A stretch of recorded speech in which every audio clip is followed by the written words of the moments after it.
last night at the National Defense University during the president's speech. It's good to see you today, Congresswoman. Thanks for having me on. There's a lot of complaints today about the president's speech being entirely unsatisfactory when it came to answering important questions. Do you feel like he answered the tough questions that are on the table? Well, I do feel that he answered the tough questions that are on the table, and the case that I heard the president make last night was really a passionate plea that came from the Arab League and also came from the citizens of Libya, as well as the international community. And so I felt he answered the arguments and the questions that had been put before him over the last couple of weeks. The House Minority Leader, John Boehner, says, or the Speaker of the House, rather, says that the speech failed to provide Americans much clarity to our involvement in Libya. 9 days into this military intervention, Americans still have no answer to the fundamental question, what does success in Libya look like? Are you clear on that answer?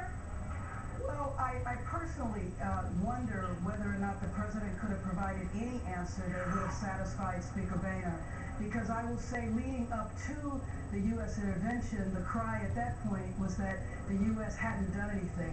And so now that the president has acted, now there's questions there.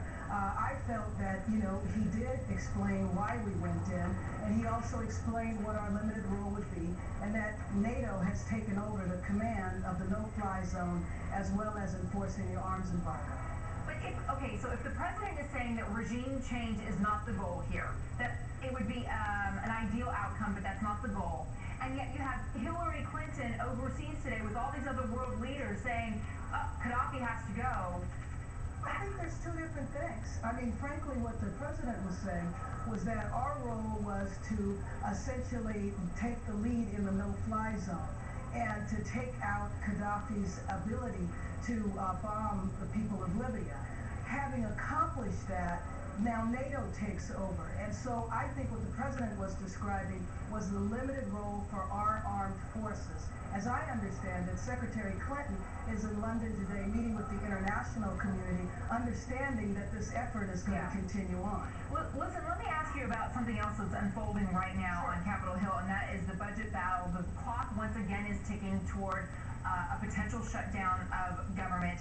And here's what Harry Reid had to say about this battle yesterday.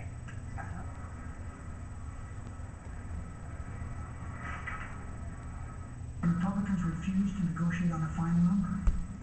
That's because the biggest gap in this negotiation isn't between Republicans and Democrats, it's between Republicans and Republicans. Is that the case? I certainly think that's the case. That's been the case in the House, which is why we had House Resolution number 1 that called for such drastic cuts to the budget that even Republican economic analysis said would result in 700,000 jobs lost. So I do think that there's a conflict internal to the Republican Party. Congresswoman Bass, it's a pleasure to have you on today. I appreciate your perspective. Thank you. White House officials now say NATO probably won't take over the Libya mission until next week instead of tomorrow, as President Obama had announced in his speech last night. Let me go now to William Cohen. He's a former defense secretary. Joins me now.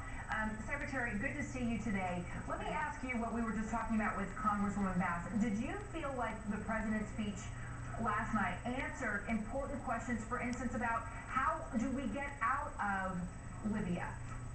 I don't think he answered how we get out of Libya. I think he made a very powerful case for why he felt compelled to take what he labeled a humanitarian action. But we have to be a little more candid here. To say it's humanitarian to prevent the massacre of thousands of people, that's one thing and one noble goal. But now we're involved not only in a no-fly zone, but a no-drive zone. We are attacking armored personnel carriers, tanks. You mentioned 3 explosions that have taken place in Tripoli. So we are clearly on the side of the rebels advancing. And the question that will come up is, what if they are forestalled? What if Gaddafi's forces resist?